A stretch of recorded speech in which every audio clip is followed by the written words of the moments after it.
Nate, would you mind having a moment of prayer before we get started on our meeting? Absolutely. Thank you. Let's bow our heads for prayer. Dear Heavenly Gracious Father, we thank you for all your blessings in the gathering we have today. We thank you, Lord, for the city maintenance and workers that keep us running and the police and fire departments that keep us safe. We pray, Lord, that you grant us the wisdom to move our city into the future. In your name we pray, amen. Amen. Go ahead and call the meeting to order. Clerk, do roll call, please. Mayor Grant, Present. Mrs. DeLong, Present. Mr. Moss, Present. Mr. Voorhees, Present. Mrs. Carnahan, Present. Mr. Roderick, Present. Attorney Bars, Present. Eli French, Present. Natalie Jean, Present. Jocelyn Barnett, I'm so sorry. Grace Hiller, Present. Kaden Ashley, Addison Hill. Mayor? Okay, has everybody had a chance to look at the minutes from the last meeting? And if so, do we have a motion to accept the minutes as written, or do we have any alterations that need to be made? I make a motion that we approve the minutes for 1/8/24 as written. Have a motion to have a second? I'll second. Have a motion, a second. All in favor? Aye.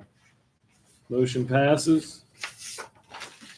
Citizens petitions. On the agenda here, I have veterans banners down here. I think Susan Fisher's here to talk about veterans banners. And I understand we have a couple others here, so we'll go ahead and let Susan. Thank you. Thank you, Mayor Grant and City Council members. I'm sure that you've noticed the veterans banners that we have in town. I hope everyone's enjoying them. I think it's been a very successful project for our DAR chapter. And I'm just was here again tonight to go through it with the council, make sure you're going to approve it for next year. You gave us 16 banner poles for this year. We oversold them last year, so it carried over to this year. I have, as tonight, she just purchased 13 already sold of the 16 for this next coming year, 2025. So I'm hoping that you're going to approve our project again. People seem to be very interested. So here's just some new council members probably might want to know what all it entails. So I just need some copies. Thank you very much. And maybe Larry and I can get together and go through if you want to keep it at 16, if you want to add poles, lift them up and stagger your snowflakes for next year so they don't have the banners don't have to come up and down. He knows, and I know there were some pretty unhappy people. I was hoping we could discuss that a little bit, how we're gonna do that next year. if we Yeah. can. Yeah, I think we need to. I think that wasn't a good situation taking on Right. and putting them back up. Yeah. So we need to rectify So I'll that let for you this year. guys work that out. But let me know if you are going to leave it at 16 or if you're going to raise it or if you're going to lower it. Because like I said, I mean, we have 13. I can start a list for the following year if you're going to lower it. So When do you need to know by? beg your pardon? When do you need to know by? I'd like to know by May, if possible. We're going to try to get all the paperwork done early this year. We were bombarded at the last minute, in October. We had things come in. I was up till all hours doing Photoshops and before we took them to the lab the next day. So they go to the lab in Brownsburg. He starts printing them, so we get them back in November. So I think I took them in September. But I'd like to have paperwork back to me, pictures already scanned and everything by July, August. So that way I'm not totally losing my mind. And like I said, you guys can discuss how you want to do your snowflakes, banners. Okay, yeah, I don't even know that we have an inventory of the poles that are available. Okay. I don't know where the number 16 came up with. For some reason, I think we have 38 poles altogether, Okay. so I don't know how they Mr. came Smith, up do with. you know? So, Oh, I'm sorry. thinking we end up with 24 or 26 on the highway. And then you would have, of course, downtown. Yeah, that's what I was thinking Yeah, of. so that, we have 38 numbers probably. Yeah, but I think the 38's from the bridge up to Fountain Trust up in there. We might want to just count them and make sure. Yeah, yeah, we need an inventory of them. But I do kind of like the idea, maybe stagger them so that we can just put snowflakes on every other one and leave these up, and Mhm. that might be a good solution. Okay, that's all I have. Just wanted to review our project with you again and see if we're on the same page. All right, much for coming, and we'll make sure we get back with you. Okay, thank you so much. Thank you. Do we have any other citizens petitions? Scott mentioned that there might be a couple. Yes, sir. Please state your name. My name's Mark Sturzy, and I want to introduce ourselves. We were waiting until the town council we did the vote, the thing had happened. You guys were switching around, so we waited until now. But me and my wife Jennifer, we're the owners of the building 129 North Perry Street. So it used to be Janet Sewing. Oh, okay. Obviously, everyone's probably noticed that the building's been getting repaired and worked on, so we just want to come and introduce ourselves, actually, now that everyone is now kind of taken, we don't want to introduce ourselves, and then all of a sudden, a new regime steps in, so. But, as of right now, the building is gonna be all restored back to its original facade and everything. Wonderful. Once the weather breaks a little bit better, the front end will start moving faster, so. But I just wanted to come in and meet with you guys, and if you guys have any questions or anything. Just curious, do you have plans for business in there, or? It will be a museum. Oh, really? Yeah. So, yep, it'll be a museum. There'll be Attica stuff inside there. It'll be, me and my wife are both very big glass collectors. So we have a huge, large glass collection of bottles, jars, and, Prussian glass, but also other antiques and stuff. But Nice. our collection is pretty enormous, but also we have Attica stuff also. So, but, we finally were found, that's its final home for everything. So, Great. Looking forward to that. yeah. So just, we didn't want to see it, to meet with you guys in person here once everybody was actually, who was gonna be who. Here on out. So, We're here for a while. yeah, so. All I have a right, question. yes, What kind of things will you be displaying from Attica? Just, we've been collecting up all kinds of stuff, you name it, from matchbooks to everything imaginable, from original buildings and stores and okay, yeah. literature, even like Old advertising. yeah, old advertising, Oh, photos sure, of yeah. original residents that actually from like the original photographers that were in the town in the 1800s. So Okay. all different types of stuff. Will you be taking donations and things that people want to add to Yeah. the collection? Taking donations. If some people want to sell something because they don't want to donate it, we're interested in purchasing items for the museum. But donations are welcome. Especially we're trying to gather up as much Attica. We're not really going for as many outside towns or anything like that. They kind of have their own museums, so we're not really interested too much in that. But we've spoken with a few other people, because try to gather up as much as we can possibly for the place. So, Good. yep. So, but the building itself actually, for as far as we got back, is the original mayor of Attica owned the building. John Gass. Then he sold it to the DeSutters. So we kind of hit a roadblock before John Gass, and that's about 1908. So we're trying to get the last little bit of history figured out on the building itself. So we're there. We know it was a garage and a wagon and garage repair shop. So the building, what the name was. Right. So we're gonna get it back to kind of that facade and everything, put it all back to, its original fascia. Good. Nice. Yeah, thank you very much for doing that. So, That'll be great for the community. Anything else? Anybody have any pictures? Yeah, if anyone's got any pictures of the building, it'd be greatly appreciated. Great. Inside and out. Yeah, inside or out, so any point of its lifeline, so. That's cool. Excellent. all right. Thank you. Appreciate you Thank coming. you. Nice to Thank meet you you. folks. Nice to meet you, thank you. Do we have any other citizens? Yes, mine's Thomas Farley.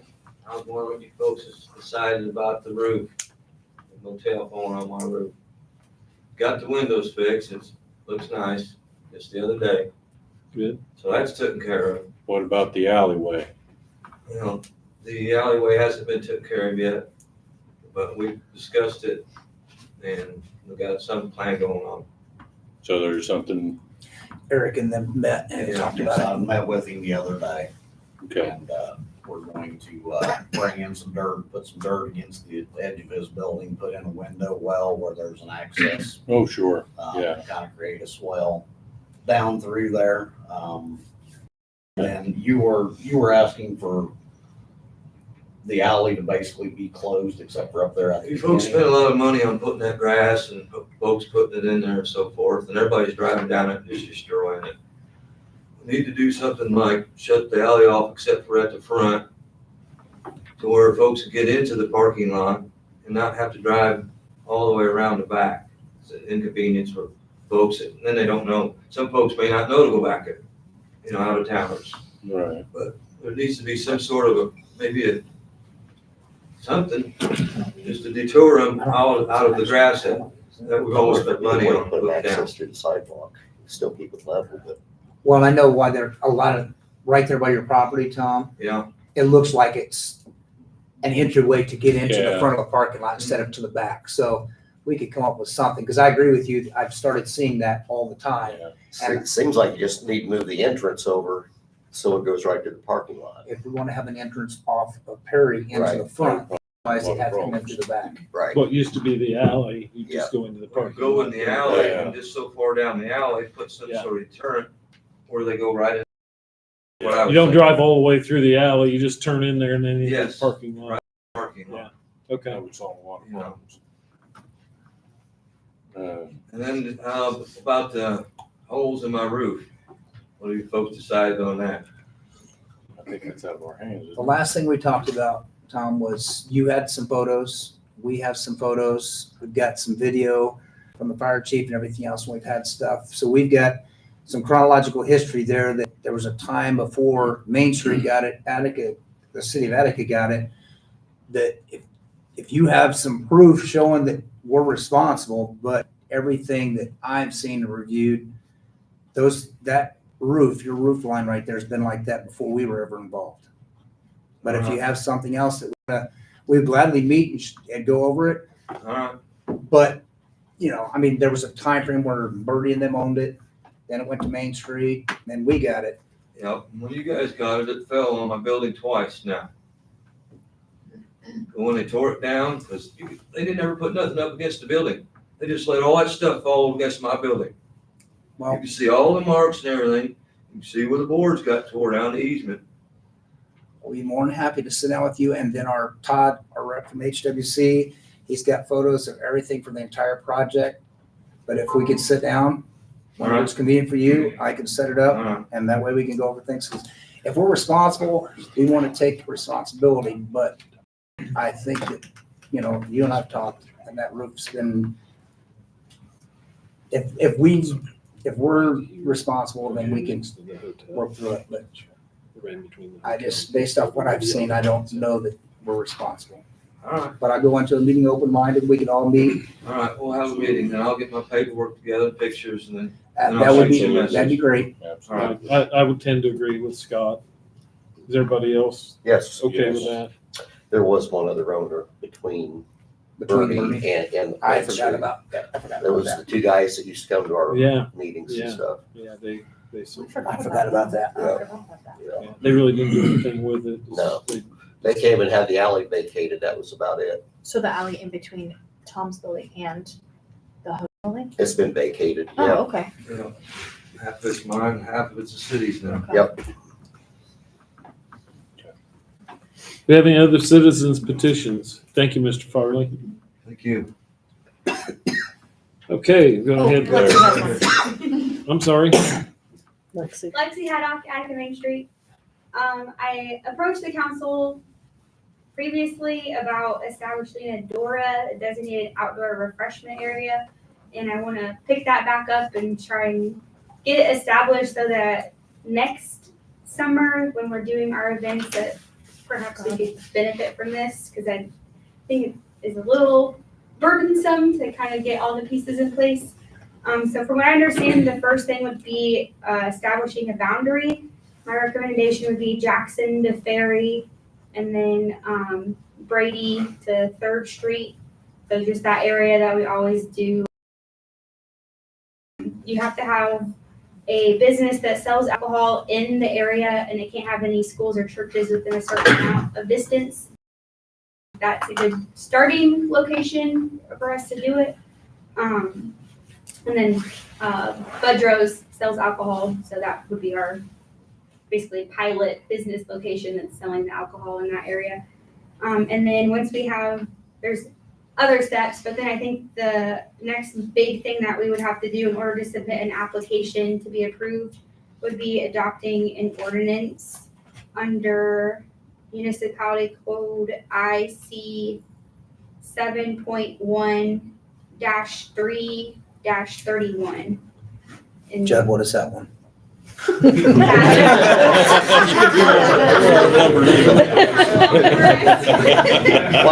I thought he was just gonna say something and just, I wouldn't know if I was wrong. Yeah, you could have made something up. Made something We wouldn't up, know. I know. And that was effective July 1 of 23, authorizing a municipality to create a DORA. And so you're just establishing the ordinance that says, yes, we want to have one of those. So I think that's our first step, and have the map and then a few other pieces before we can even submit an application. So I would humbly request that we possibly get started on the process, maybe get that ordinance if you want to have one of those. What does DORA stand for again? Sorry. Designated outdoor refreshment area. Thank you. And that just allows us to have events downtown. We don't have to apply for a permit every time. We would just be able to set our events in that area and then have alcohol in that area. I guess, question, Additional permitting. with the additions that we have going on down at, is it Hibachi Park? Yeah. Yeah. We're gonna have sometime this year, I think, probably, right? We're Hope gonna to, yeah. we're gonna have our outdoor, where we can have concerts, things like that, so. That's in phase 2. So we won't have that Well, the this year. pavilion is, but they'll probably still have concerts down there with the. Mhm. other With the pavilion. existing pavilion, we'll have stuff. Because down we've been there. having some of them now. Is it possible to have it split, or it's all gonna be completely joined, or do you It know? would all have to be completely joined because you have to have the business that actually sells the alcohol in the area. And so we had talked about in our Main Street meeting about like having McDonald Park like that as a separate area, but there's a church in between there and you can't be split up. Right, But once like the whole, everything that's planned is done, that would all be connected, like downtown would be connected to that park. And so I would think eventually we can make the whole thing connect. It seems like you could move down and then go over one and pick up the park down there. Because that'd all be together and there's no churches in that area Yeah, or schools.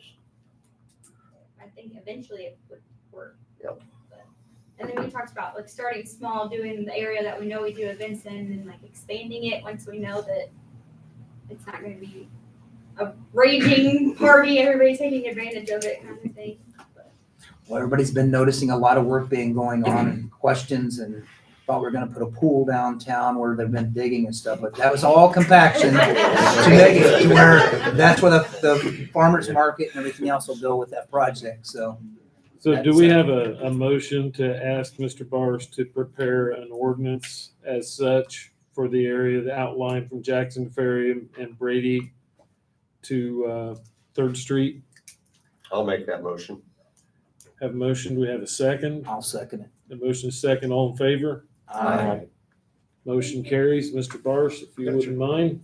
Yep, thank you. Jackson Ferry Brady the 3rd. Any other citizens petitions before we move on? Okay, don't think we have any committee reports.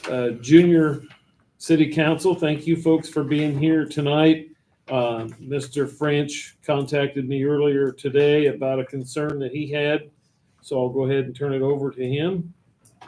Okay, so I was a park program counselor over this last summer, and it was very fun. I had a great experience there. One thing that kind of rubbed me the wrong way was when we first got there, the facility, if you can call it that, where we store everything for park program, is just in the pool. So practically an abandoned building at this point.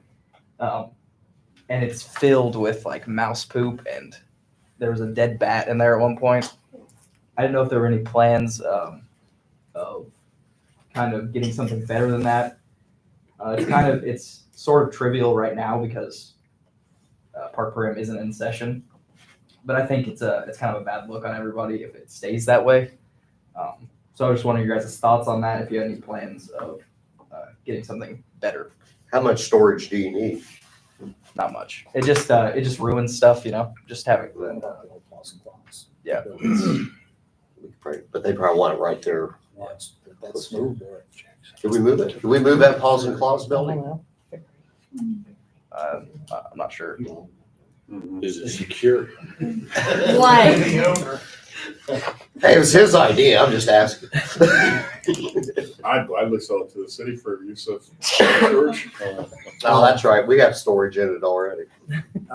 Is it something that's actually secure that can? It could be secure. That's what worries me, even if you put Yeah. like a yard barn or something down there at the location. Yeah. It's not in a good place down there where people tend to want to break into things. And I'd hate to see stuff come up missing, where at least the pool building is a little bit more secure. It's got steel doors. Brick and, yeah. It's a May little need a harder to little break cleaning. into. It may not be clean, but if we could maybe have a clean area inside there to store some things, maybe that would be a better solution. Because Would that be a suitable thing if we could outfit that building to Sure. be cleaner? Yeah. I just think if parents were to see that, I think it's just a bad look on everybody. And I I think think you get it. Yeah. rather than being absolutely. reactionary, it's probably better to do it now. Is there any storage in the pavilion? That one in? No. there used Two to be, bathrooms and that's it. but not anymore.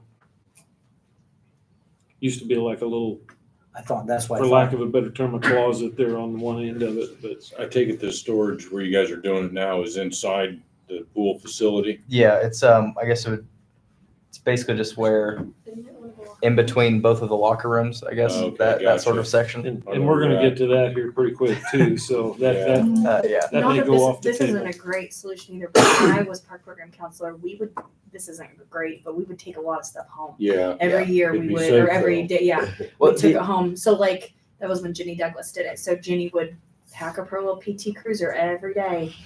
And I know that's not a great solution either, but we didn't have the storage even to keep over there. And the issue comes when we have to rebuy stuff because it's gotten ruined, and that that comes from the city when you get reimbursed and stuff. Right. And just doing that year after year, it's just it's a little troubling, I think. That's something that should be addressed. Yep, it's a good point. Yeah. Eli, would you mind getting with the other junior council members, and maybe you guys could come up with some recommendations, bring back to council in the next meeting? Sure thing. I think that'd be a good idea. Do any of the other junior council members have anything for the meeting tonight they'd like to bring up? Okay. Well, thank you. Department heads, Mr. Swank. The 200 block, I believe the compaction will be completed on Wednesday. The water project is at somewhat of a standstill right at the moment. They're waiting on booster pumps and chemical feed pumps to come in.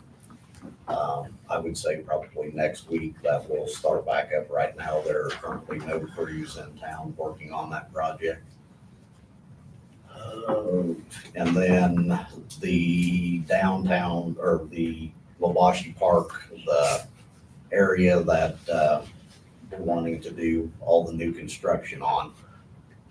I have met with Duke Energy on doing what they can on removal of some of the trees close to the power lines, but I think we're still going to have some trees that are going to have to be removed, and they're close enough to the power lines that it's going to require a large 60-foot bucket truck.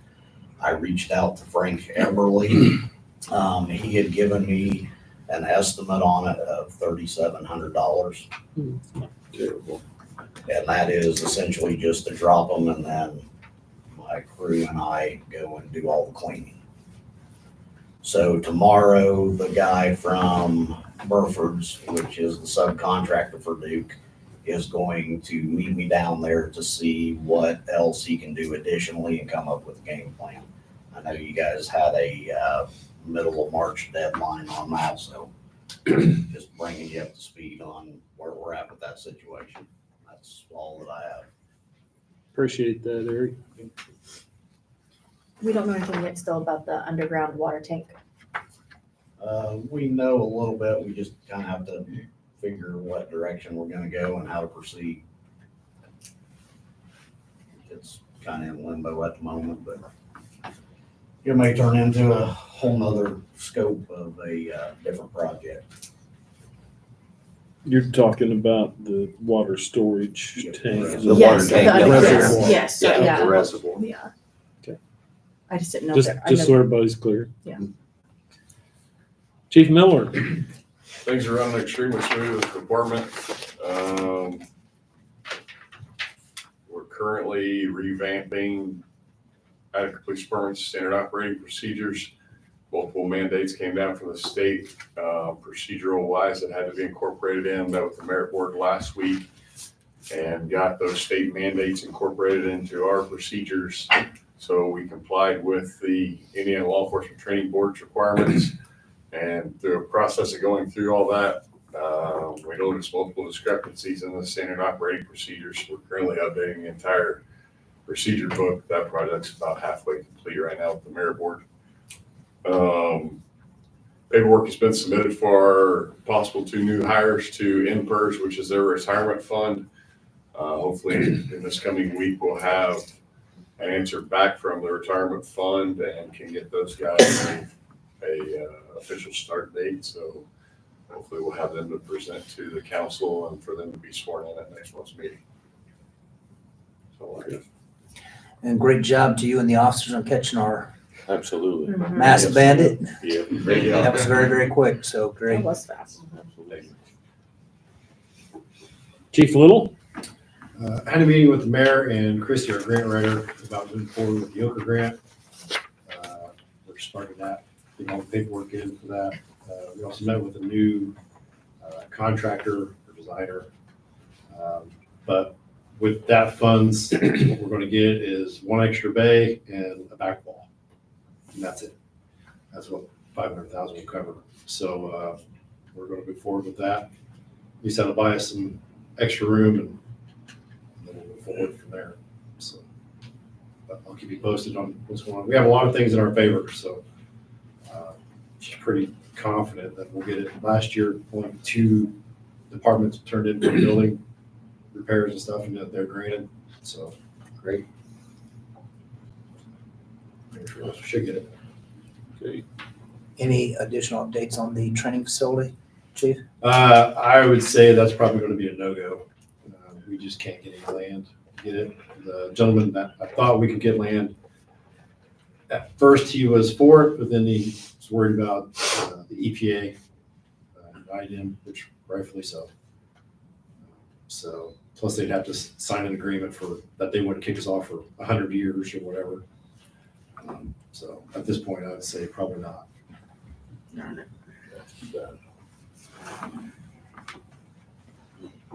That's it. Mrs. Broadwater. The only thing I have is I handed out the first month worth of financials for this year. I did realize at the January meeting, I didn't really provide a whole lot of information to our new council members, so I thought I would just take a minute and explain to you what the 21 pages are that I hand out to you each month. That way, if you have questions, you're welcome to reach out to me individually. But the city financials, we have approximately 100 funds, and then within those funds, a budget is created, and what you are looking at is the city budget and expenditure report. The items at the far left are the expense line item numbers, and our financials are broken down into departments. So you're going to see, the middle number on the far left, 001, that's mayor. So each of these are broken down into departments. You will see the budget that was approved in October, in this situation, October of 23, which sets the budget for fiscal year 24. You will see under the heading MTD, month-to-date expenses, year-to-date expenses, prior year, total year expenses, and then how much of the funds that the department heads have not spent. And I hand these out each year, just so you got, or each month, just so you guys can keep track of where we're at with expenses. But a lot of times when we're planning the budget in September, August and September for the following year, there's a lot of things. And one of the things Mr. Grant's going to talk about, Mayor Grant's going to talk about here in a little bit, you just can't anticipate expenses. And a lot of times you will be approached asking for money that may or may not have been budgeted. So, one of the things that we need to look at is, do we have the money to appropriate additional funds to cover that in the budget? Because just because there's money in the funds doesn't necessarily mean that we can spend it if it's not been approved in the budget. Because there's no guarantee that the Department of Local Government Finance will actually approve additional spending. So like I said, this is your guide to keep track of where we're at with the budget. And I hand out a new one each council meeting. And there will be a test on this, so make sure you review this and you understand every line. Any questions or anything? Okay, all right. I do have some additional things that I'm going to present to you, just some updates on expenses from certain line items, but I'm going to do that at the March meeting. So that's all I have for this meeting. Okay, thank you. The only unfinished business that I had listed was, I don't know that we resolved anything on the complaints for South McDonald Street parking. Some areas out there are parking one side only. Some are not, and the areas that are not, I've received some complaints that it's hard to get down through there due to the staggered parking on both sides. Has anybody looked at, Chief, did you happen to take a look at that, or? I have not, sir. Okay. I've been down there and I know what it normally is, and you're exactly right. It's the same issue that we dealt with up on Jackson Street. And, things allow us to make that a one-way street without an ordinance. South McDonald's kind of a little different story. It's outside of our measurement requirements to create that as a one-way. It would have to be done by the city, or one-side parking would have to be done by city council. I'd say we got some options, I suppose, but one's gonna make one person angry and the other one's gonna make somebody else angry. We can make it one way and I don't know. You can have no parking on the street and have them park behind their house. It's gonna upset people. I don't know that one way is necessarily Which way would it necessary, go? but yeah. Towards the high school way? Or? Which side do you allow them to park on? And like you said, you're gonna make half the people mad. For now, you'd have to almost go where we've already got it one side, so it's the same all the way down the street. Yeah, be consistent that way. If it's on the east side, I think parking on the, You can park on the east side, you cannot park on the west side. which people just park in their yard. Some of them do. Which is, they're not allowed to do either. They park over the sidewalk. I've noticed a lot of them have parking available in the back of the house. And they don't use And it. they never use it. It's true. You should go see how bad the sidewalks are torn up. I took a little walk myself just to kind of get an idea of it. So is there an appetite for the council to make that whole thing parking on one side, or would you like to look at it a little bit longer? Or? I just think if we're gonna do it, which I'm fine with doing it, because we know that there are issues, we're just gonna have, there's a car that sits in, this lady has done this for years. A tree fell on her car, even where she parks. And I don't know if she's ever got a ticket. I know you know where I'm talking about. I do. Has the city ever looked at doing a traffic study? Yeah. I think we did bring that up last Ingrid's Yeah. contacted somebody at Purdue about that. Oh, that's right. That's right. We did, 'cause we talked about last You can meeting. contact Purdue, they have a section that can come out and do it. So do we want to wait until we hear from that before we take action? I'd like to explore some options. It's kind of, at least have everybody brainstorm and maybe come up with a list of things that maybe we can. I think that if we do what you're talking about and wait, I don't like to wait, but I don't if we either. waited and we're able to get that study done or any type of study done, again, it takes a little bit of the blame off of us to say, hey, this is what it's saying. This is somebody's Here's what. expertise area. It's really not our public safety expertise area. anyway, because if we can't get a fire truck down there, it's a I'd problem. say, I'd anger everybody by saying no parking on the street, because the street's narrow anyway. Yep. I mean, trying to get a snow plow down through there, let alone it being a brick street, trying to plow, that's Right. Mhm. fun anyway.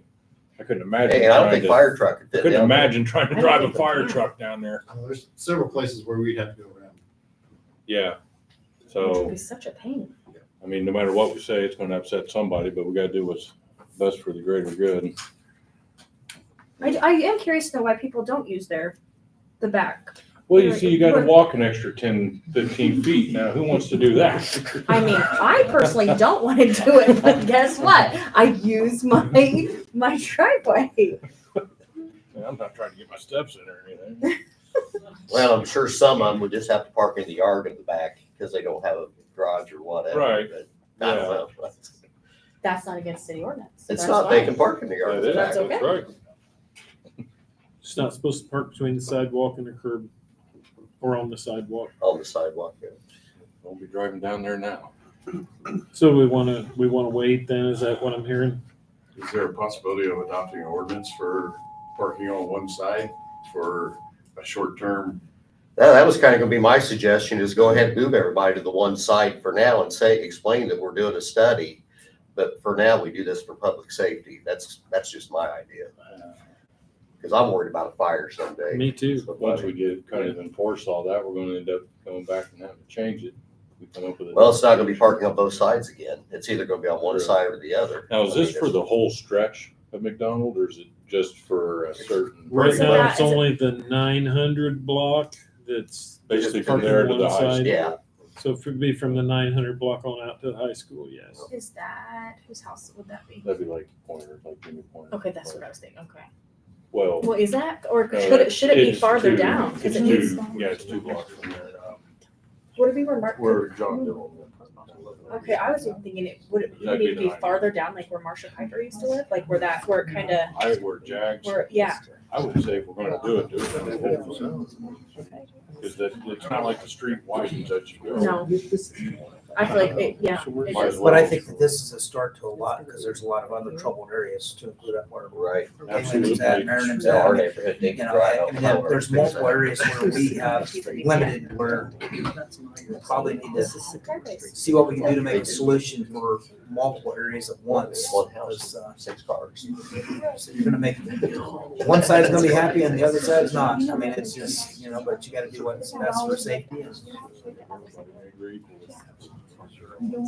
Why leave somebody out? I think waiting right now. I mean, Yeah, kind of take a couple trips, maybe everybody take some notes, We can table it till next meeting. come back with some Okay. ideas. So we have a motion to table, I'll make that motion. I'll second it. all in favor? Aye. Okay, we'll table till the next You meeting. seconded? Nathan, did you Scott. second? Yes. Or Nathan, I'm Yes. sorry. The other thing to bring up, which I have never lived on this road, but I know somebody else that has, would be if there's parking on both sides, it probably helps with the speeding issue. It's not as much of a, it's a pretty rough road. Yeah, you don't want to go bomb hauling down that. Okay, moving on to new business, if it's okay with everybody, we've got HWC here, Paul, and I believe Mr. Malakis is out here. And I'd like to go ahead and move them to the top of the list for the Shepherd's Landing subdivision plat final approval. You mean Jason? I'm sorry, Jason. Okay. What'd I call you? Paul. Paul? You look like Paul. We sometimes like to call people by different names. It's fine. Yeah, just asking terms. Bridget. Well, if Judd wants to give a quick intro or. Sure, yeah, so Go ahead and start. there are two things that we're doing with the subdivision tonight. The first one, the Plan Commission has already done a technical review of the requirements of the subdivision plans and found that they comply with our code. And that was the checklist that I sent around. There are like 5 boxes that weren't checked. One of them had to do with covenants, and they sent those, so that's not an issue anymore. And then 4 of them related more to construction issues that would get resolved when the construction plans are adopted. And that may be why the builder's here to answer questions, if he had questions. But the Plan Commission reviewed it and found that it complied and gave it approval. And then the next step is for the city council to give its approval to the subdivision. And then they can start building and going, because that means the layout has been accepted. And so that's the first thing. The second thing that's unrelated really to the adoption of the plat, you remember how we amended in December zoning ordinance or an annexation ordinance for this subdivision, where they had a survey done and their survey slightly varied from the survey that we did, and we adopted their survey's legal description. We also had a zoning map change on that subdivision to change it from agricultural to residential. And so we need to amend that ordinance as well to have matching legal descriptions.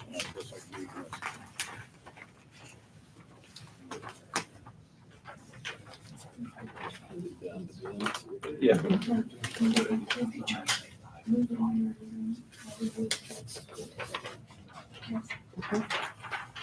Eli. There you go. My question is, what exactly are we approving? So they have laid out this plat of how they want to use the ground. Right. And they've received preliminary approval from the Plan Commission, and they need final approval from the city council in order to proceed. Okay. And so how it would work. Is that like a zoning thing or? No, it's not. So imagine that they came to the Plan Commission meeting and the Plan Commission said, well, you don't have any drainage identified on here, and that's required in the ordinance. Right. And so you got to go back and do that. And then they would come back with their drainage on their plans and bring it here for secondary approval, final approval. Okay. And there was nothing to change. We mentioned that we'd like to see some draft covenants. They sent us draft covenants.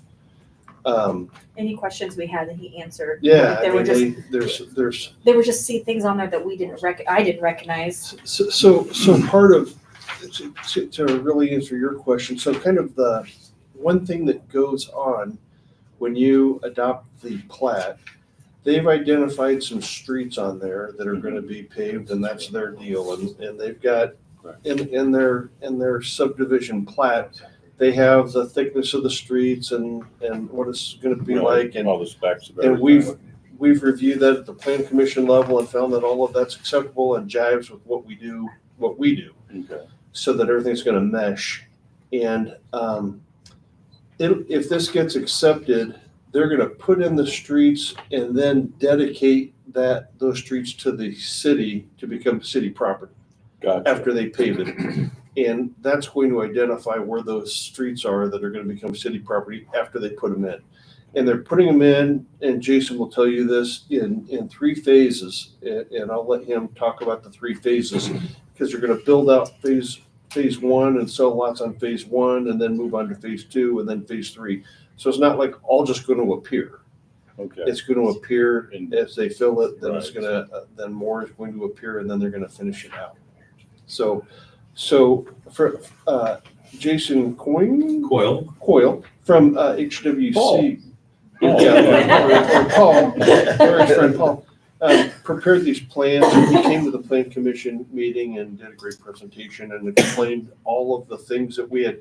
That original checklist had probably 10 or 15 things that weren't checked off yet that I just couldn't tell from the plans by Right. going through it. And Gotcha. so we made him explain those things, and they were convinced that all of them were there. Okay. And they had our subdivision control ordinance when they were preparing these plans, so they had some guidance. Sure. But we didn't, I just didn't have the technical experience to look at these plans and know a whole lot. Okay, yeah, I looked over Did the them. planning commission mention, see the access to everything is right off 41? That's like a 50-55 mile an hour zone and turning off there. Well, they've got a deceleration lane identified. Okay, all right. That's all I was saying was that, and I was hoping that someplace with the school, I don't know where they ended up, find out the second We- entrance exit or something. we talked Okay, there's about- gonna be another entrance. I think Is there, Yeah, well, so we talked about first, on your first point about access up to 41, we talked about that with them, and because there are curves, they picked the spot that gives the most clearance. Hmm. If they move it one way or the other, it's gonna be closer to a curve, and so you're gonna have Can't some see flying very traffic well. flying in. That's, I don't know that you could get any better access to 41 than what's been selected. It's in the center. But to your second question about secondary access, I don't know that there's secondary access, is there? Yeah, well, good evening. I'm gonna go ahead and give my little spiel here. Good evening, council members. My name is Jason Coyle with HWC of Indianapolis. Here today on behalf of Harrison Steel Casting Company. Last at the Plan Commission meeting, Jeff Curtis was with me. Tonight, I've got their co-developer, Greg Malakis with WIA Development. He's joined with me. He can answer any questions really specifically concerning the buildings, the houses that are going to go in there. He's going to be responsible for that. But I'm here to answer any questions. I do want to clear up a few things. So in most jurisdictions I work in, the Plan Commission is an advisory plan commission to the city council, or the council. And they typically make a recommendation to the council for approval. And that's what I believe they've done. Yes. They've sent a recommendation to you all to approve the preliminary plat for Shepherd's Landing. And that's what we are presenting tonight, the preliminary plat for Shepherd's Landing. I have with me tonight, I have construction plans for sections 1, 2, and 3, and final plats for sections 1, 2, and 3. And our hope is we'll receive approval tonight from the city council. We're going to file the construction plans with the city. There will be another technical review of the construction plans because that's where we detail all of the sanitary sewer, all of the storm sewer, all of our storm counts. We detail out all of the streets with all of the grading, pad elevations, ponding elevations, everything. There's typically a design review engineer that will review that on behalf of the city. I understand that your design review engineer is also HWC. So while that could be looked at as a conflict of interest, I know Eric Smith works in our Terre Haute office. I've been with HWC 4 months and I've never met Eric Smith. So I think it's going to be just a unbiased review of the plans. I'm bringing you a great set of plans. My name's on the plans. I work to the highest level. So I think you're going to see that in what we present. Let's talk about access. There was a question about access. So we will be submitting to NDOT, and we will be getting NDOT approval for the entrance. The entrance does include an acceleration lane, which is 100-foot long as you exit to the right, leaving the neighborhood south. A deceleration, so as you're coming from Attica into the neighborhood, there's a 400 or 500-foot lane, length lane for deceleration, allowing the through traffic to continue at speed. And then there is a passing blister on the northbound lane so that if there is a northbound left turn into the development, all traffic can kind of just bypass around them at speed. I think eventually it may be warranted to reduce the speed. Farther south, it's just as you clear the development, the speed goes down to 40 mile an hour. Right. So that's access into the neighborhood. There is a block B at the very north end. We're reserving that land for a future drive if the school so desires, that the school could construct a drive across the north end of their property, across that block B, and have access out onto 41 as well. The other point of access, which really isn't access, but it's future access, would be at the very southwest corner of the property. We have a stub street into the adjacent farm ground. We like to do that just if development were to continue, then the fire department has a secondary access if the main entrance was blocked, or if they're coming from the south end, or they need to get to that next development, they can come through Shepherd's Landing into that development. So we kind of think about those things as well. And that's basically the old dirt trail right out there past Odell's, where they used to go all the way through to Xavier. I did notice there's also a walking path from the neighborhood over into the school, over to the school. Yeah, also Wabash Drive, that north cul-de-sac, there's a 8-foot asphalt path that runs down along that pond and then eventually over to the school. We don't have plans to connect it to the school, but as we said at the planning commission meeting, we could easily do a mulch trail or something to get over to the school temporarily until they were to construct that future drive.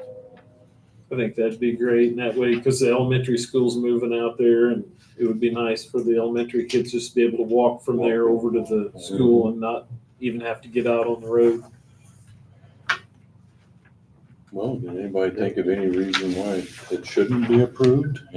Well, it's already been recommended by the planning Yeah, commission, so. I mean, I can't honestly think of any reason why it shouldn't be. Mr. Coyle, how do you feel about parking on both sides of the street? I'm actually, Let's plan ahead here. I'm actually glad you asked. As I was sitting back there, I was like, oh, I want to say some things. So in some municipalities we work in, they permit parking on one side of the street, and it's the opposite side from mailboxes and fire hydrants. So I would have you, as you guys think about what you're going to do with McDonald Street, I would think about where your fire hydrants are and where your mailboxes are. Good point. So they kind of bounce back. Well, so it may be a problem if it's an established mailboxes are on one side, but Both of them are on the east side, but they're on both sides. Yeah. fire hydrants on both sides? Kind of like our parking. They Okay. stagger per block. Okay, Yeah. so then you'd probably have to just paint out an area for the fire hydrants, for no parking in those areas, but yeah, so in our development, all fire hydrants will be on one side of the road, because fire hydrants are on one side of the road, sanitary sewers on the other side of the road. That's how we do it, and that's how we can get away with it, so. But is it correct in saying that we talked about this, that most of the houses would have a 2-car garage? I'm looking at you two. Is that correct? So they would have a 2-car garage with Driveway. Minimum 2-car garage on all the houses. Unless they're having company, really shouldn't be much parking. no, and that we should keep that in mind too. Yeah, With people coming over. Yeah. yeah, additionally, there's a 25-foot building setback. So if you think about, there's like 26 feet from the back of walk to potentially the front of the garage door. So you can easily get 2 cars in the driveway and maybe 2 cars in the garage. So Are there going to be houses already built, or is this just for places for people to be able to build homes? are you gonna do some spec homes? Yeah, so my company will be the exclusive builder, Okay. Majestic Homes, and I'm part of the development entity as well. So I'll be working with Jeff and Harrison Steel folks to develop the property. Once the property's built, when we're ready to start a house, we'll buy the lot from the development entity through Majestic Homes and build the house. So you'll have a selection of homes that people can select from, or, Yes, we probably have right now probably 15 different plans that'll fit the okay, lots that Oh, that's awesome. we're Yeah. contemplating to build. That's great. okay. Well, it looks like a beautiful layout. And you think Yeah, you'll have all absolutely. 87 of them done by the end of this year? Yeah. Or I can only wish. beautiful layout though. Yeah, I beautiful. love just It is. architecturally It is. pleasing. It's gonna be a great entrance into our community and just, Yeah, it looked great coming off 41 into I the believe city. you're right, yeah. But I think we are probably going to have to extend out that 40 mile per hour just a little bit Yeah, more. I It agree. wouldn't be up to us probably, but Probably we could sooner the better. petition NDOT to do All the that. construction people coming in and out of it might be something to think about. I'm very excited about it. Once this happens, then the plans are submitted, it goes through the review, kind of a back and forth on the engineered plans. Once that is completed, we'll be able to get good, hard site bids. Then we can start the construction on the subdivision, the infrastructure. So hopefully late spring, if it goes well, really well, we could be breaking ground. Great. And then hopefully have streets paved very late in the year and maybe starting our first foundations very late in the year. Probably the first houses being complete early spring of '25. Awesome. I have a odd question, I guess, because I know I'm going to get asked a lot of questions about it. Do you have just single lot homes, or is there ones that can be placed on double lots, or, No, they'll all be single family. okay, just single? Yeah, No attached, no duplexes, no condos or anything like that. They're No, all just single larger, fam- like all single family 2 lot homes. buildings or homes. Yeah, I think I've seen up to 2.5 stories is the max. Now 2-story. 2-story. It would, the covenants are like from what, about 1,600, I think, if we put in a covenant, 1,600 minimum ranch, minimum square footage on a ranch, and then like 1,800 for a 2-story. But they could be larger, 2,300 square feet, depends on the buyer. 2 to 4 bedrooms. Yes. Yeah, a lot of 3 bedrooms. We have some plans with 4 bedrooms that are 2-story. I know we got a shortage. We'll start out of those. building, probably just to get some momentum, probably like 5 spec houses out of the gate. And then as we sell those and get pre-sold, additionally, we'll try to kind of move, try to create its own energy and move through it fairly quickly. I know If a rates lot of come down. people are looking for 4-bedroom homes. I was reading through everything when the pool situations, so they put a lot of thought into this of everything there. No basements, I assume, for any of them? No, they could be basements. They can be, okay. Absolutely. That adds a lot of footage, and a lot of people want basements and stuff They're around very here, so, expensive. yes. I mean, a basement's super expensive, and it's no cheaper to build in Attica than it is in Lafayette, honestly. Sure. So I know what the costs are. Any kind of a basement's gonna cost, 70 or 80 grand on top. But you get that in all that space. I don't know the answer to the question there, but I'm just curious, when you look down there at that nice place off the southwest side, that dirt trail past, just past Odell's, what would it take for us to make that a 2-lane road? Is there enough space? That's been a dream of mine for years. But what would it take for us to do that, at least to the back of their pop, and that would give all the subdivision a second access to get to that? Coming this way. No, coming from the highway.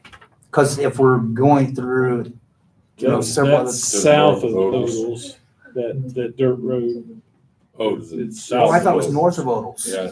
No, I don't think so. I think it's south. You can see there's I a, don't think, yeah. there's a it's there. concrete post there along the highway where that road used to be. Oh, I thought there was actual. Now, I'd be, if I was a gambling man, if they end up getting some of this, they'll end up Well, putting in another lane That would- there. I didn't. But I If they agree. expand, definitely. That's always been a dream of mine to have that road that connected 41 to Xavier Road, and take traffic Cut down on off the of Badlands Sycamore traffic. Yeah. and we give a back entrance to the high school and give a back entrance to this. It'd be Multiple It'd be a things plus. right now. And that really, would the be- school should have 2 exits. I mean, if somebody blocked off Really? the entrance, Yeah. they got way out. I mean, I've always wondered about that, why they don't have another access point where they can get out. They did for a while, on the back of the lot where the superintendent's office is, but I think that's closed up now. Plus, that's too small a they've road to been have. using that for construction purposes for the Yeah, elementary school. yeah. And That's why we, there that's is an why exit on into the the north cemetery. end of our project, that little triangle piece that we've offered to. Yeah, I'm hoping the school will take advantage of that. We've offered to deed that land to the city, to the school corp for that secondary access. That'd be nice. That's what that's for. Yeah. We've already set it aside and we've offered it to the school corporation. Because I don't know many schools that don't have 2 accesses at least. I mean, It helps. Yeah. Eventually. I mean, you see the plans of what they're doing for the school and everything else. If we think ahead and we can do something, now is the Oh, I- time to. I agree. I don't think that's part of this, but Right, Yeah. but, I mean, so can we get a motion to approve the I'll make final a plat? motion to approve Shepherd's Landing. Have a motion to approve. Do I have a second? I'll second. All in favor? Aye. Unanimous, motion carries. I assume this is being named from Bob Shepherd? I believe so. Nice. Excellent. Thank you all, appreciate it. Hey, Thank you. guys. Thank you guys for coming down. I know you had Greg, I don't think you had a super long drive, but Jason definitely did have a longer drive. Paul, yeah, I guess. Paul, I'm all confused. I don't know. Okay. His name is Jason. It is really Jason. Okay. Mr. Barsh does have an ordinance prepared here so that the zoning map matches the zone or the survey that was done by the builder rather than our survey. Is that a Yes. good way to put that? And have a copy of the amended ordinance here. It's several pages, but I think we're only talking a few feet. There were literally 2 feet in a corner and like 4 or 5 feet in a corner. I don't know what explained the difference, but that's what they must have done all their financing or something with all of that, so it needed to match. So we've already changed our annexation ordinance to match their survey, but we didn't change our zoning change ordinance to match their survey. And now we've got that incongruity that we need to fix between what we annexed and what we zoned. There's some overlap area that doesn't jive. So it's a big, long legal description, no doubt, but it's just what you annexed, what you changed your annexation ordinance to is what you're. So we're gonna make this match our annexation ordinance. Correct.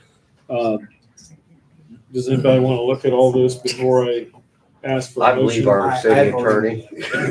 Okay. And I read through it. It's, So do we have a motion to go ahead and pass ordinance 0212 of 24? I make a motion to pass ordinance, is it 021224? 0212 of 2024, yes. Okay. Yeah, that's what I said. Have a motion, do we have a second? I'll second. Have a second, all in favor? Aye. So there are 2 copies there. One so I can take a recording. And then all of the subdivision stuff is going to be done.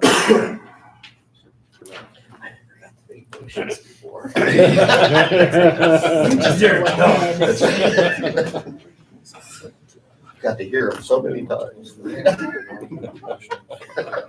love it. It's the little things, isn't it? That's right.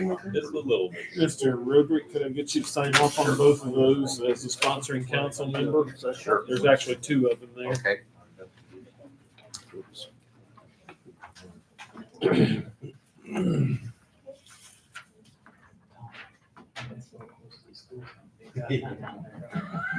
So while Mr. Roderick's, we got to sign off on the final plat too.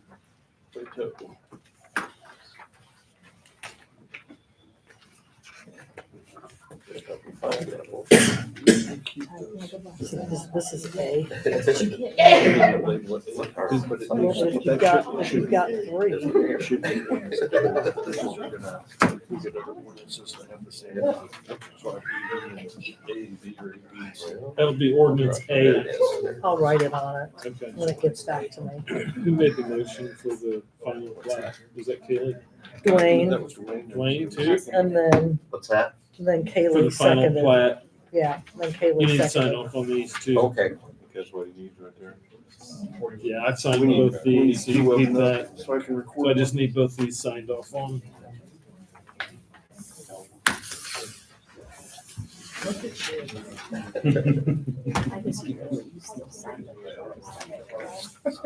That's right. Come on.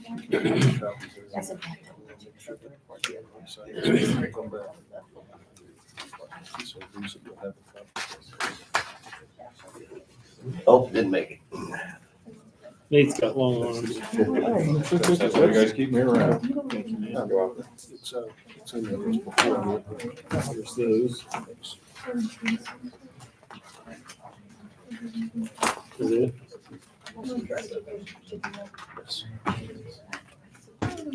So we'll go ahead and move on. Thank you, guys. Thank you. We'll make you stick around if you don't, unless you really want to.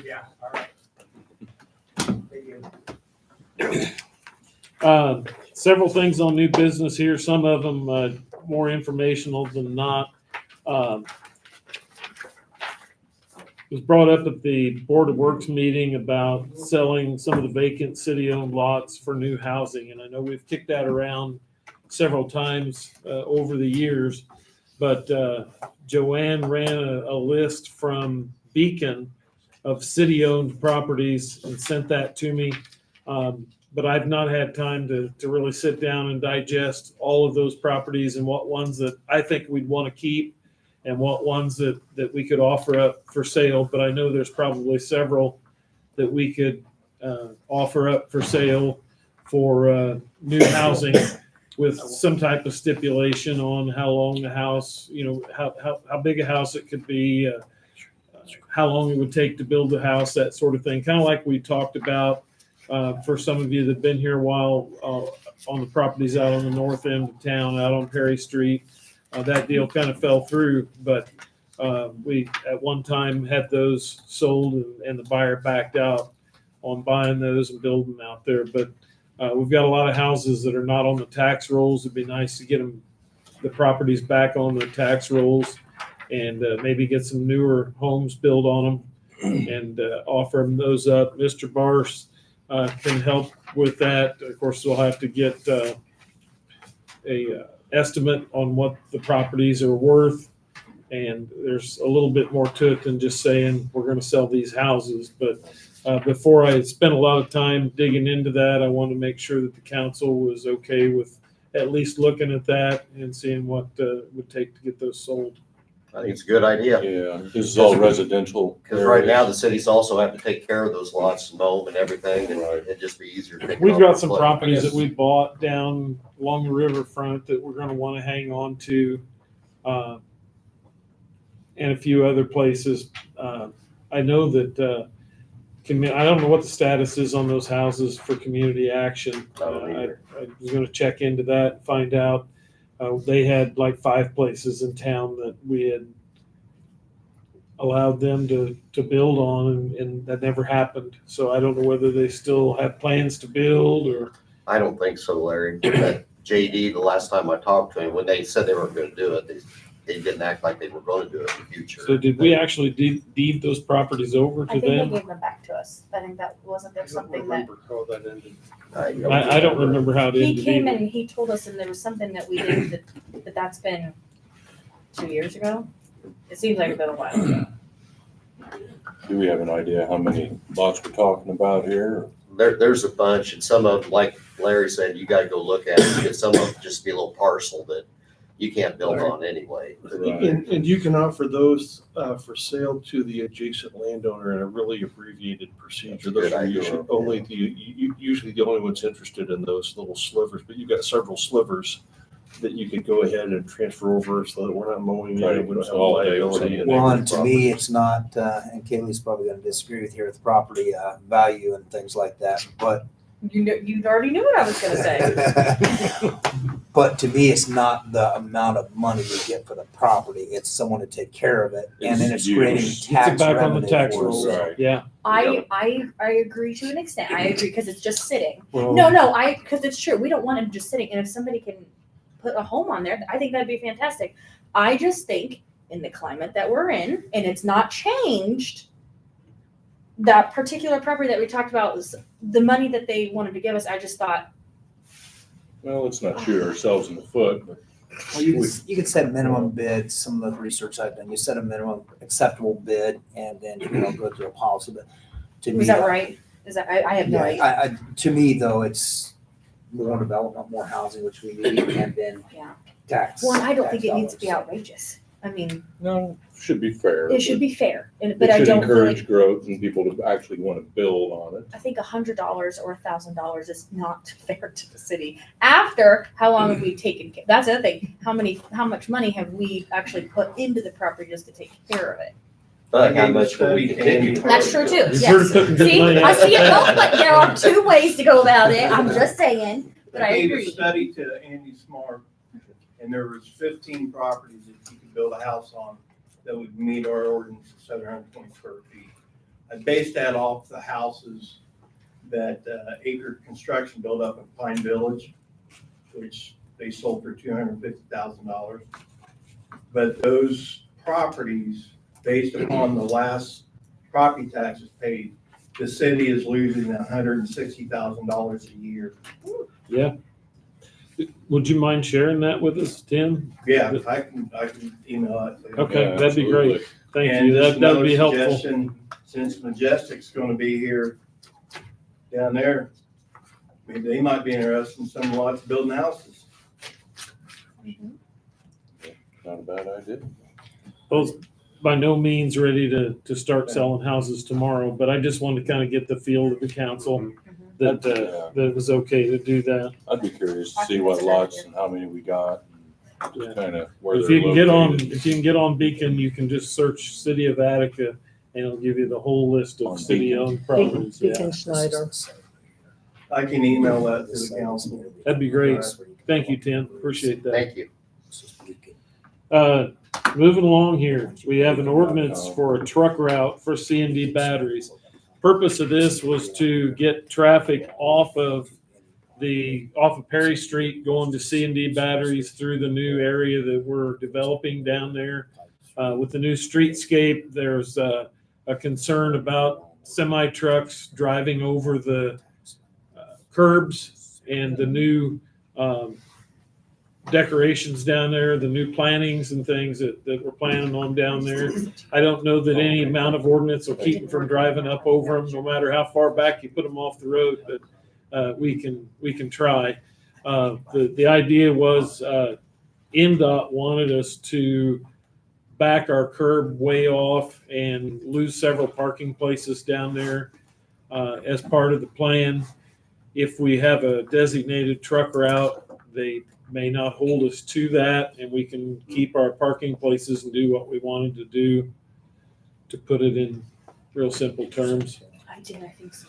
Well, it seems like we could do a truck route right by, I can't think of the name of the street, where it goes by the car wash, and that goes straight to C and D. That's what we've got. Yes. Yeah. Oh, okay. Yeah, we're looking at taking them down by the car wash, and if they have to go around back of C and D, we would take them around past the old sale barn or the old hardware store and behind the hotel and that way, and get them down there rather than put them on Perry Street. Yeah. I did talk to a trucker about this guy, about 8 years of experience trucking, and he gave basically two fair ideas, and they're kind of the ones I thought. Either all of it go down 41 and turn there at where the VFW was, and then the car wash, and the other one's going down like Jackson Street, right through, or right here. Main Street. Main Street, Main yeah, Street. right out here, and you can either get there from the T up at the light, go in there where Bill Kraft is, or they can come off of there to Split. What about that turn there where Bill Kraft is?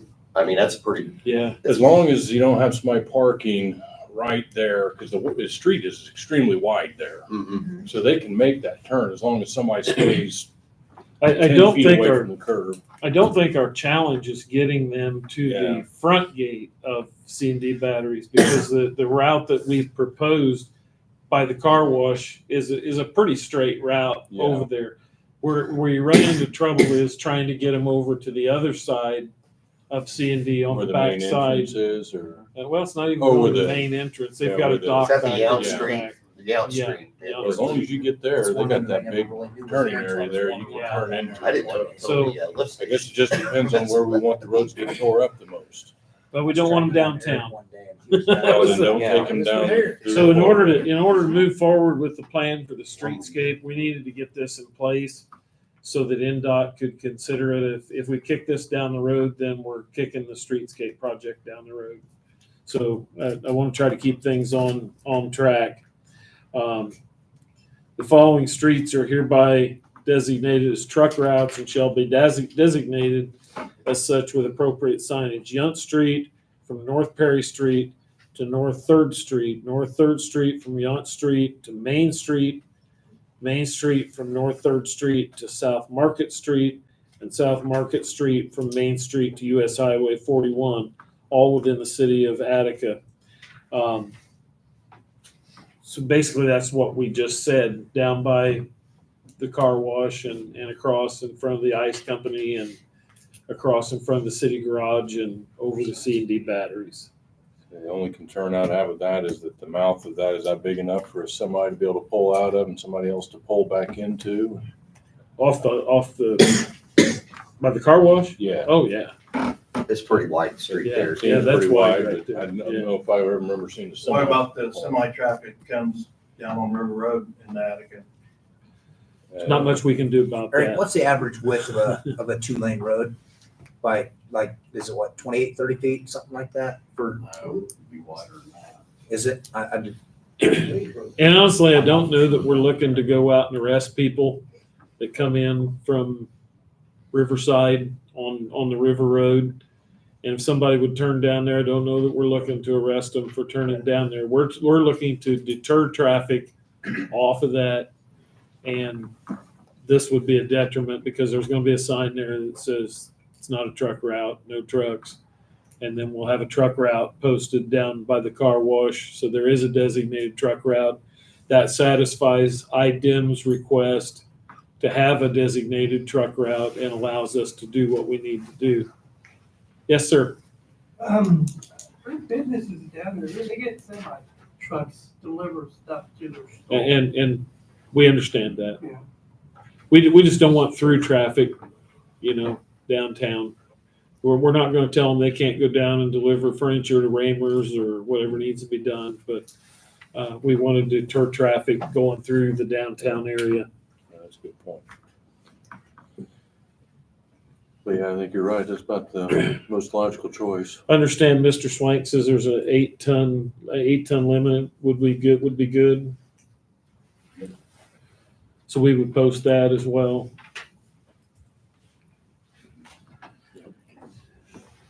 I don't know that everybody got a copy of this. No, they did I'll not. pass it down if you guys want to look at it real quick. Before you adopt that, I need to do that, because it has a penalty. Okay. No, no trucking route. Yeah.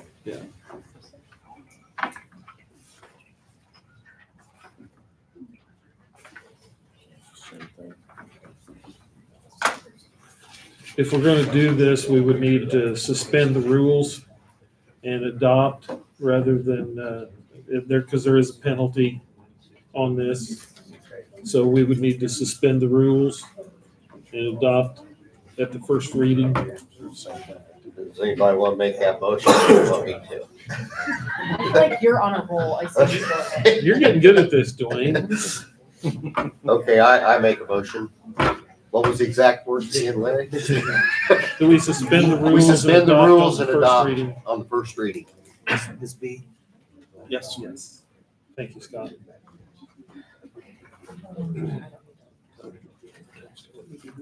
all right, so you need a motion to suspend the rules. And adopt on the first reading. Do we have any input from the junior council on anything we've talked about here? I don't want to cut you guys out of your opinions here, and don't be afraid to speak up. Don't think so far. Except for you, Eli. I was gonna say I really like our subdivision plan Okay. because as a student, it's gonna make it very easy for like families to move in. It's gonna be more appealing for the subdivision that a school is nearby. So I see that as a very beneficial part of the plan. I think it's not only beneficial for the town, but for the school, because we are struggling to get new students to come. So I think it is very nice for the school. Great, thank you. We didn't have a. So we have a motion, we have a second, I'll second it. we have a motion, a second, all in favor? Aye. Motion carries.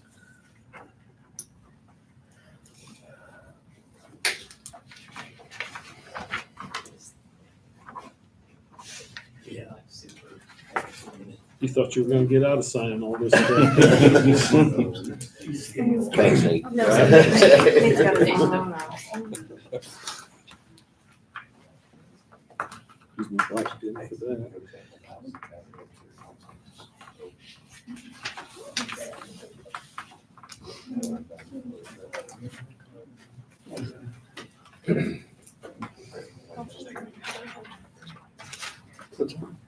Leave those plans right there. I'll touch base with you tomorrow. Okay, Sounds good. moving on.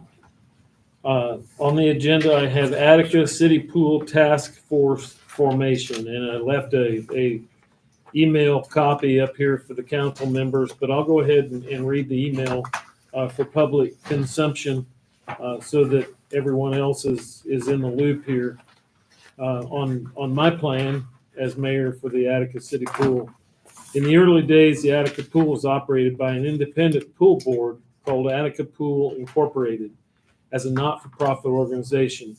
After considering the number of citizens that would like to see the pool open back up and the challenges involved, I've spoken with the Park Board and the Board of Public Works regarding a plan to offer the pool for a long-term lease allowed under state statute to a new not-for-profit entity made up of local citizens that could operate and maintain the pool under their direction and finance. It is my understanding that a not-for-profit entity can apply for and receive grants for pools that are currently not available to municipalities such as the city of Attica. I have been in contact with our city engineers, HWC, and received their 2020 report on the current pool deficiencies, and I'd like to hold a public meeting in the near future for those interested in being part of this initiative and forming the not-for-profit group. This group would be tasked with the following items. Review the current pool deficiencies and make plans for feasible corrective actions. Recruiting local talent and trades to help cut the cost of repairs if possible. Fundraising to meet the required cost of repairs. Operation and maintenance of the pool for the lease duration. So that's my proposal here for the city pool. I know that we've talked about this off and on for a very long time, and the city hasn't been able to come up with a good plan to get that done. And there's a lot of people that seem interested in having the pool, and I just think that I'd like to give them the opportunity to step up and make that happen, and they can get money that perhaps we couldn't get as a city. I guess the question I have is, obviously this would take the financial impact off the city, but would we still be responsible for a park budget for lifeguards or that it's all 100% on them, all maintenance, all everything? It's all theirs. What about liabilities of any accidents and things like that? It's all theirs, right? Should be all theirs. It would be theirs by contract. Would they make that and I'm not, maybe this is a silly question. Would they make the decision about the pool, like fixing it in the current condition or doing some, that would be all on them? All on them, wouldn't it? Is that correct? We would lease the pool to them. So you're the owner, Okay. and they're just gonna use what you put there. Make improvements on the property but I guess we would retain ownership of the structure and the Yeah, land. so the idea of a 100-year lease is to give them kind of a sense of permanence. Some of the grants that they may not be able to apply for may require that they be the owner of the property in order to apply for the grant. I don't. Depends on the grant. That's how a lot of, I thought, park grants were set up, is you had to own the real estate, which is why the city applies for those grants and not the park board. You started to ask something before I cut you off. No, it wasn't nothing. Never mind. I mean, this is something kind of like when we had the 3 proposals presented to us, and now I'm sure that those are probably almost doubled on the price. I think the cheapest one for a splash pad was $900K, and it went all the way up to $2.9 million for what really we wanted, but we didn't have the funding. And my thoughts with this is this would be a win-win. I mean, if we have somebody else that's able to take it, manage it, run it, and it can be profitable. My only concerns is the volume of people that actually go to a pool. Would we have anybody interested in considering this?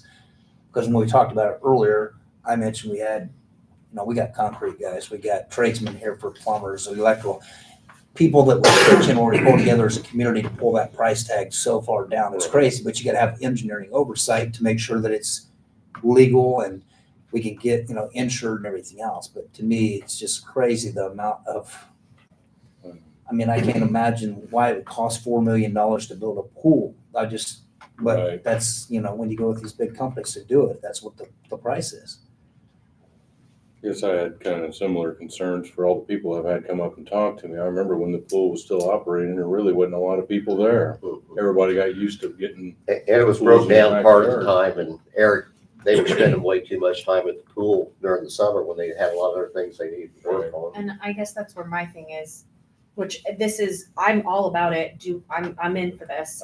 I just don't want, that pool does not need to be fixed. It needs to be torn out.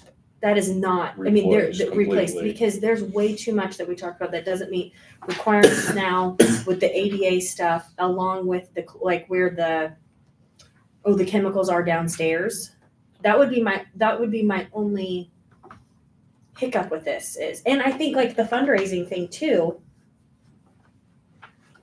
I'm speaking for myself, so I'm not speaking for anybody else. I would be happy to donate money or do fundraising or do any of that, but I want something new. That pool is too large to currently, I feel like, keep going, because if it's, I mean, I got an odd idea. Back when I was a kid, in grade school, Last year? dinosaurs roamed there. They were doing a revamp on the Statue of Liberty. You guys remember that? Mhm. Well, they sent all of us kids in the grade school door to door, knocking for $1 and $5. Junior council, thank you guys. Put you guys at the pavement. do it again, right? I mean, we got cool bumper stickers to give out to everybody. I don't know. I guess my big concern is if we build it, will they come? I think that the good thing about this plan is that it takes it out of the city's hands, number one. Number two, it allows for grant money to become available for a not-for-profit that we couldn't get. There's a group called North Central Health Services. North Central Health Services that gave large amounts of money for other pools for not-for-profits that we couldn't get a grant from them. Right. I think it opens the door for what Scott said, for people to step up to the plate, craftsmen, tradesmen, engineers, if they want to get involved and become part of the pool board or the pool task force, they can do that. If somebody wants to help raise money, they can do that. But it kind of takes it out of the city's hands. I talked to the park board. They really don't have a lot of interest in pursuing trying to operate or run the pool. I think this is our best shot at least testing the waters to see if there's enough interest in getting it going. There's a lot of people out there that like to make comments that we don't have a pool, we need a pool. Kids ought to have a pool. A lot of them's my age that spent a lot of time up there when we were kids. Yep. And as you pointed out keenly, that the last several years it was even open, we didn't have large crowds up there. When I worked there, We had trouble staffing too. I mean, there were times we couldn't get lifeguards. it was nothing at times to have 500 people there on a Sunday Yeah. afternoon. And now I'll bet you we haven't had 500 people there the last several Right. years it was open. I But kinda, if somebody wants to take that ball and run with it, I don't want to stand in their way. And I don't want to be the guy to stand up here and say, no, we're not going to get a pool. We're not going to do anything with the pool. But if somebody wants to take that on their own and form a group to get that done. I know that Covington had a group of people that got together and helped raise money for their pool down there, and got that ball rolling. I know Williamsport is not building a new pool. They're getting a new pool in Williamsport, but the town of Williamsport is not getting a pool. That's all on other Donations, people. yeah. So I'd kind of like to model that same thing here, and at least give people the opportunity if they wanted to do that. If some members of the council want to be on that board, then that's great. But volunteer. Well, and that's like with Williamsport. I mean, Vicky led that. Yep. He had huge, big donations. And there could be some community members here that Will step may up. be able to really step up if we have a task force. I firmly believe this would be the path for us to get a pool and have it not city run and not us have the responsibility, the additional tax dollars and stuff. So I agree with that. I'm too. fully supportive. It was run that way for many years, probably up Why until the did mid that change, '70s. do you know? Because they didn't want it anymore and the city took it over. Well, I just- yeah. I think that the people that were on the original park board, pool board, aged out. And And I think we should make sure that people know, and I'm looking at you because I feel like, I feel like I didn't know it until you told me. The city did not build the pool, correct? Harrison Steel built the pool. So I feel like that's really important for people to know. This was not even It was gifted to the It was community. gifted to us. So this Yeah. was something, and that's awesome. But And I even was, when it was new, it wasn't the city's pool. It wasn't the city's pool for about 15 years. so I just feel like it's important to like for people to realize, oh, the city didn't necessarily put it in thinking, oh, we're not gonna maintain it. That wasn't the case. It was maintained as the best we could for how many years? 60 years? How old Built is in it? 1963. Okay, yeah, so about give or take 60 years. So that's pretty amazing Yeah. in that time. But I do think it's a good idea. So with the council's blessing, I would like to go ahead and schedule a meeting, public meeting, and we'll see how many people we get show up. That sounds good. Yeah. See how that goes. I'll go public with this. Yeah, I'd like to know when it is so I can be here. Okay.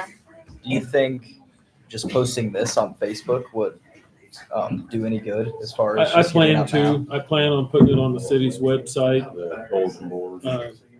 on the city's bulletin board on Do you have a date? Do Facebook. you have an idea for a date yet, or were you just? I do not have an Okay. idea on a date. It probably sooner rather than later, but I'm thinking maybe sometime in the next 30 days. And I think, blasting social media, reach, whatever we gotta do to get as many people out there, because there's been a lot of talk about it, and what we're doing, what we're not doing, but trying to reach as many citizens as we can, and doing it maybe on a Saturday or something, where people can actually attend. Well, Yeah. the more people you Mayor Grant? involve with the actual thing. I probably regret this, but I'd be willing to volunteer on that committee to help out. I'm not in charge of it, but I'll help out. You'll be the first guy I'll let know when the meeting is going to be, Tim. Thank you. Thank you, Tim. Yeah, thank you. Thank you. I'd say the more people you can get involved in it, the more it becomes the communities, especially the younger. I'm gonna You regret can it. get involved and they have that connection to it. Yeah, But you're we're gonna already wanna thinking to round Use up something some besides students social media about the pool. because What's That's a that? great We're thinking idea. about rounding up some students, like we're thinking Well, about maybe getting exactly student right. council We involved to talked talk about about that, it. I think Bring that's- up fundraiser through I student think, council. Because I we're think it'd be great. Yeah. Get Larry's gonna younger talk the about better. add some like fun Because incentives to they're- like get kids like have that involved to like connection with them. donate or like maybe get their parents involved in some way. And I Well, know, we'll help you out there as much as we can. and I know most Personally and with the parents, council. especially my parents, like my parents' lifeguards that pool from middle school all the way to high school. Like I remember. I that. know a lot of parents that would donate. Yep, I do too. We all grew up there, sitting there, suckers and candy up there on the balcony, looking down at everybody during break. Yeah. Okay, that's enough, Nate. Good times. Wearing a bathing suit without embarrassment back in. It was great. Does the junior council have any other input on the pool situation?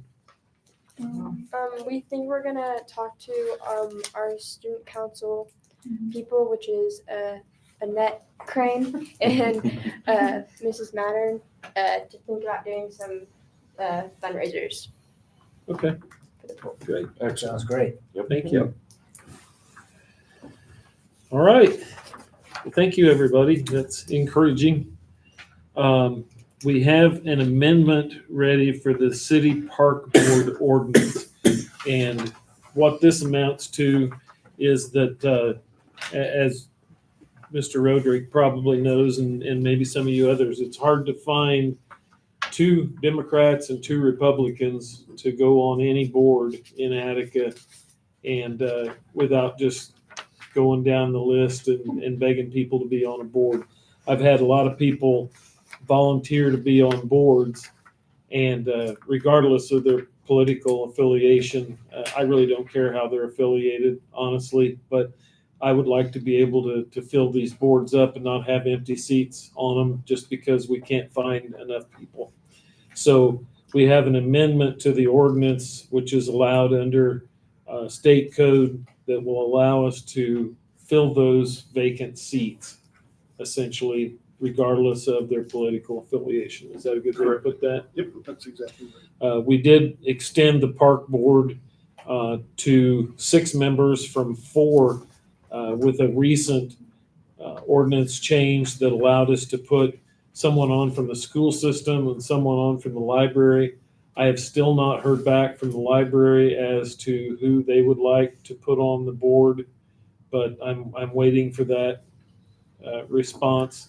So as soon as they can put somebody on, and that could be anybody, doesn't have to be any political affiliation, but the 4 members that I put on have to be 2 from one and 2 from another. So I do have one opening. I've got a couple of people interested, but I can't put them on there because of their current political affiliation. So that's what this ordinance is for. I'll go ahead and pass this around. We've got several copies here, is that right? Maybe I'll write it on. I really have one. Yeah, I'll just pass that around. You can look at it and then give it back to me if you would. The only thing I don't know at this time is, I know who's on the park board, but I don't know exactly when they're due off of the park board. Maybe Dwayne knows, but I'd have to look back, but yeah, I'll probably figure it out. And do we have an updated list of our, no. you know what I'm saying, of our assignments? I know, I'm sorry, I'm putting that. We I'm talked working about on that last that. meeting. I'm working on a spreadsheet I'm sorry. with all those on it. I just haven't gotten there yet. I'm sorry, you're busy, I'm not. It's okay. It's not. You're a step ahead of me. Not really, no.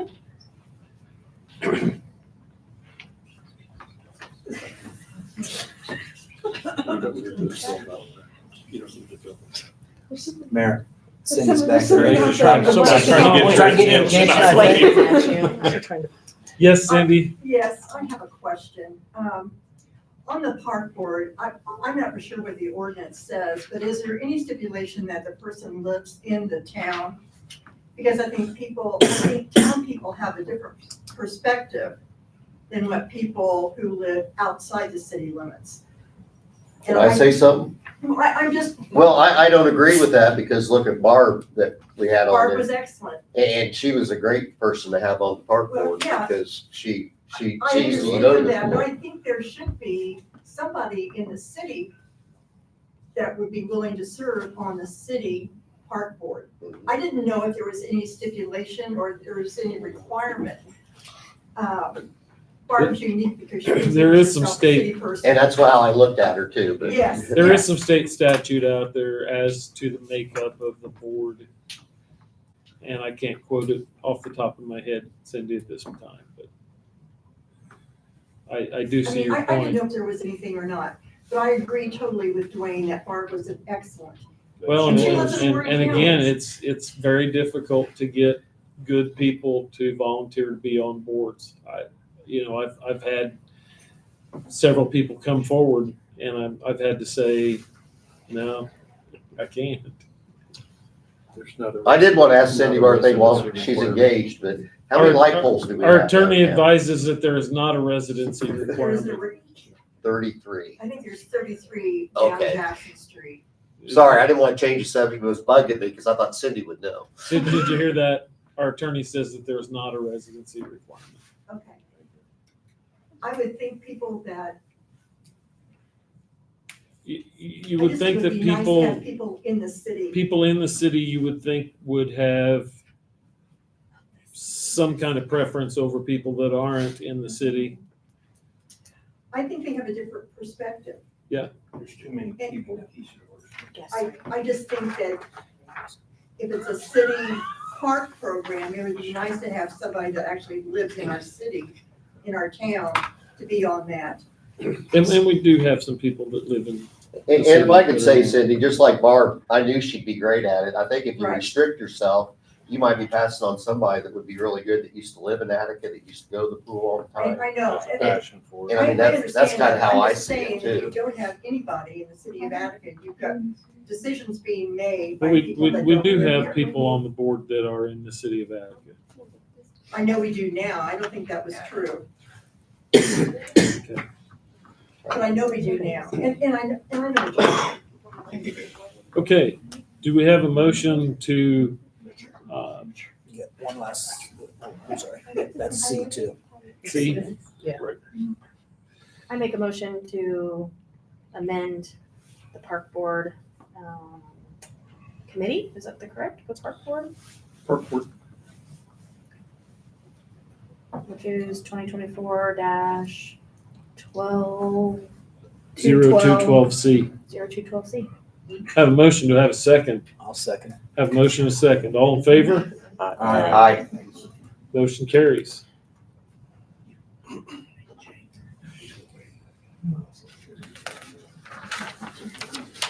Sponsoring council member, whoever.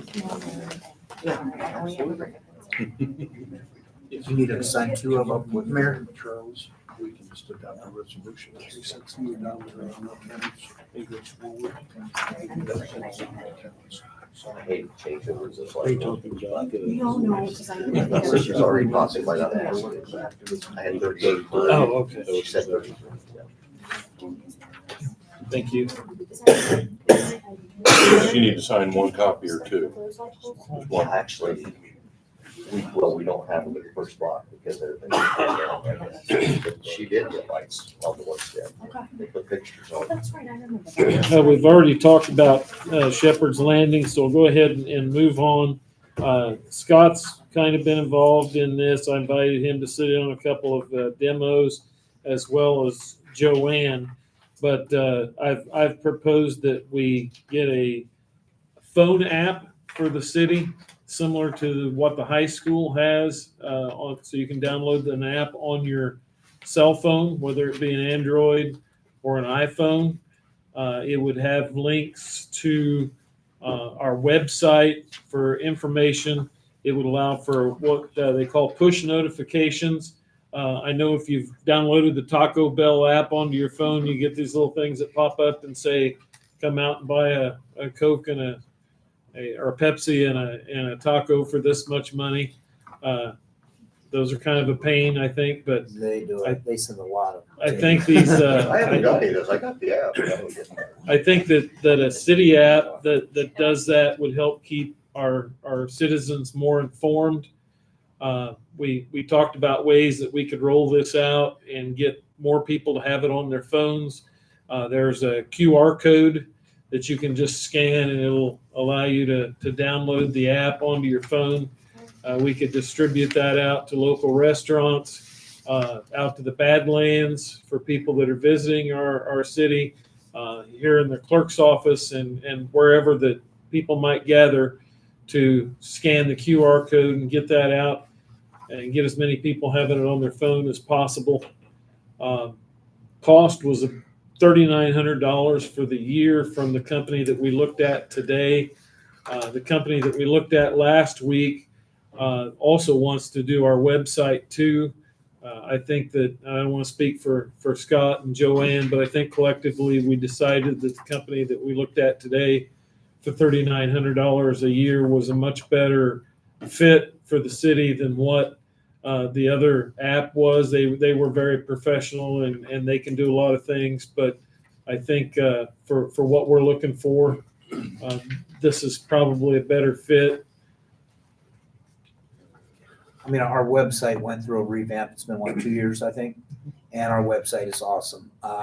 This company is numerous municipalities and everything else, and basically all it's doing is the app makes it super easy and friendly to where it taps right out to where there won't be duplicate information that Joanne and them have to do.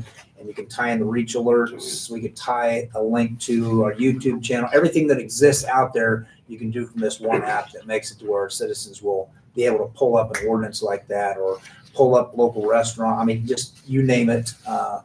But great presentation. They even showed examples of maps like the walking trails. There was a map of the walking trails. You could have a map of all the restaurants in the city with tags on them, so you could see where those were at. It was unlimited, really, the things that you could do with it. He pulled up an example showing, for example, if we had a water main, Eric, if you had a water main break on Ferry Street, you can pull up and you can put a reach alert out and you can put and show a map where it'll click right to that and show where it's blocked and here's reroute.